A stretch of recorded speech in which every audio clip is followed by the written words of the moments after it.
प्रकार अपने बेटे बेटी की शादी में दूसरे समाज के लोगों को बुलाते हैं, इसी प्रकार से अपने जब महापुरुष की जयंती मनाएं तो उसके अंदर हम सभी समाज के लोगों को बुलाएं।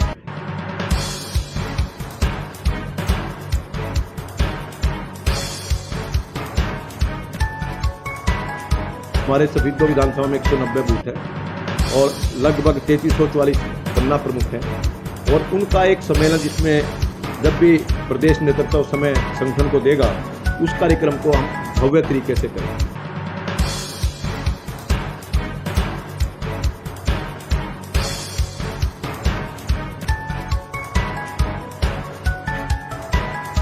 आप सभी पत्रकारों का, छायाकारों का, इलेक्ट्रॉनिक मीडिया का बहुत बहुत यहाँ पर पहुँचने पर स्वागत, हार्दिक अभिनंदन।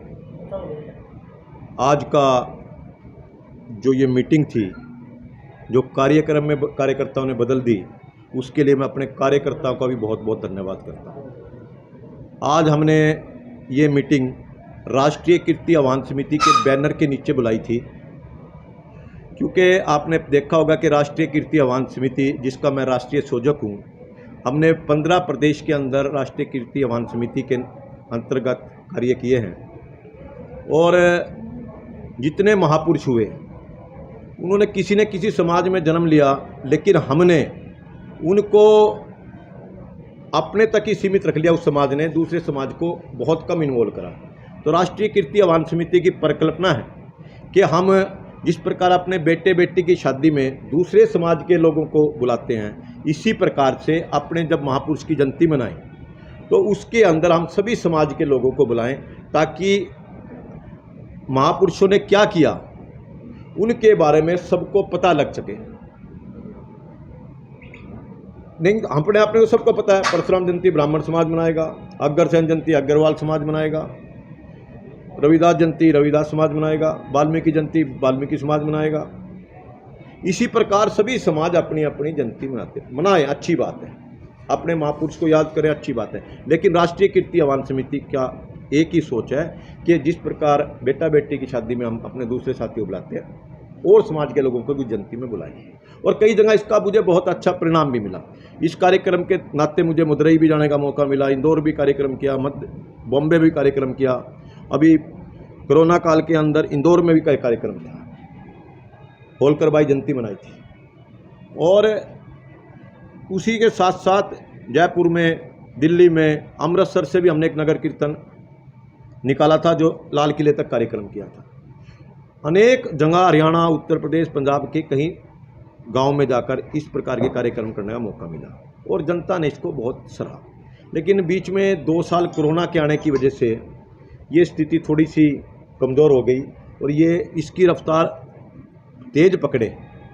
तो एक तो कार्यक्रम ये था, शुद्ध रूप से गैर राजनीतिक कार्यक्रम था, लेकिन क्योंकि इसमें भारतीय जनता पार्टी के कार्यकर्ता आए हुए थे और जो पन्ना प्रमुख सम्मेलन हमारा पूरे हरियाणा की 90 विधानसभा में चला हुआ है और उसके अंदर सफीदों में ये कार्यक्रम होना है, उसकी तैयारी के लिए भी जब हमने इस कार्यक्रम के नाते लोग आए तो उनसे हमने चर्चा की कि पन्ना प्रमुख सम्मेलन जो सफीदों में होगा वो बहुत भव्य होगा।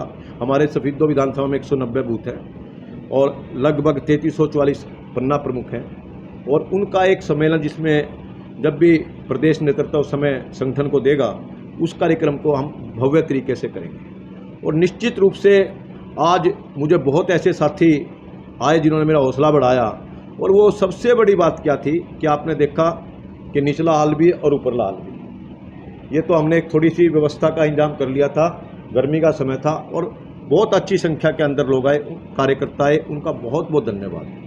मैंने इस कार्यक्रम की अनूठी बात ये थी, जो आपने देखा भी होगा, कि हमने मंच के ऊपर कोई कुर्सी नहीं लगाई थी और आज के कार्यक्रम के मुख्य अतिथि हमारे कार्यकर्ता थे। और इसके साथ साथ निश्चित रूप से जो सवाल आप करने वाले हो उसका उत्तर मैं पहले ही दे दूं या बाद में दूं, ये आप तय कर लें, मुझे पता है। लेकिन मैं ये आपको बताना चाहता हूं कि निश्चित रूप से इस कार्यक्रम के नाते हमने 2 काम किए हैं। पहला, राष्ट्रीय कीर्ति आह्वान समिति जिसकी संस्था का मैं राष्ट्रीय संयोजक हूँ, उसके अंदर कार्यक्रम को आगे करना। उसमें हमने फैसला लिया है कि हम जनती समाज मनाता है, जनती मनाता है समाज, तो हमने ये फैसला लिया है कि हम अलग अलग जगह पर जाकर इसकी गोष्ठी करेंगे। महापुरुषों के जीवन के बारे में हम अलग अलग गांव में, अलग अलग नगरों में, अलग अलग शहरों में जाकर राष्ट्रीय कीर्ति आह्वान समिति के बैनर के नीचे, कोई सफीदों तक का कार्यक्रम नहीं है, हम इस राष्ट्रीय कीर्ति आह्वान समिति के नाते हम अपने अपने अलग अलग शहरों के अंदर जाकर इस प्रकार के कार्यक्रम करेंगे ताकि महापुरुषों की गोष्ठी के माध्यम से उनकी जीवनी के बारे में बताया जाए। क्योंकि हमारे देश की बहुत बड़ी सांस्कृतिक विरासत है, हम बहुत साल गुलाम रहे, उसके बाद इस कुदरती देश में ऐसी राज आ गई जिसने हमारी संस्कृति को दबा के रखा। आज नरेंद्र मोदी जी के नेतृत्व में पूरे देश का नाम पूरे विश्व के अंदर हो रहा है।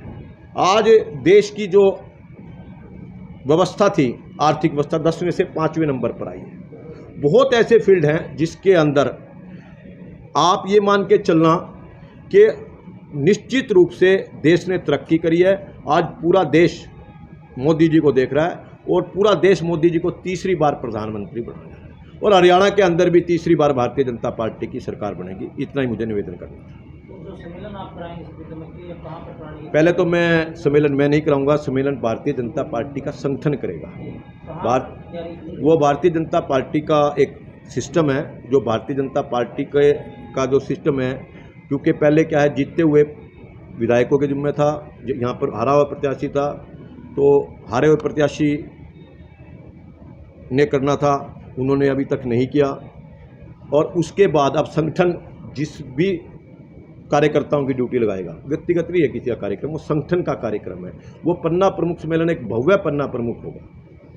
कौन से मंथ में होने की तैयारी? वो अगस्त के अंदर ही फाइनल है। हाँ, अगस्त में, डेट अभी फाइनल नहीं हुई, अगस्त के अंदर ही वो हमारे जो संगठन का एक नियम है उसके हिसाब से जो उसने स्टेज डेट अनाउंस करनी वो करेंगे। एक विशेष गाना बजता दिखाई दे रहा है, जैसे पाल विधायक का जो गाना था उसके बारे में क्या कहेंगे? ये आज जो ये मीटिंग थी, इस मीटिंग के अंदर आपने एक चीज़ देखी होगी कि पन्ना प्रमुखों की 2019 में फ़ोटो लगी थी। हमारे 190 पन्ना प्रमुख हैं, हमने उस समय भी 3100 पन्ना प्रमुखों की फ़ोटो समेत लगाई थी। मैं सिर्फ ये क्लियर करना चाहता हूँ कि हमारा सफीदो एक ऐसा क्षेत्र है जिसके अंदर हमने सबसे पहले पन्ना प्रमुख बनाए, विद फोटोज़ बनाए। वो फ़ोटो आपने देखी होगी कार्यक्रम के चलते हुए। जहाँ तरह के गाने की बात, ये जनता की आवाज़ है।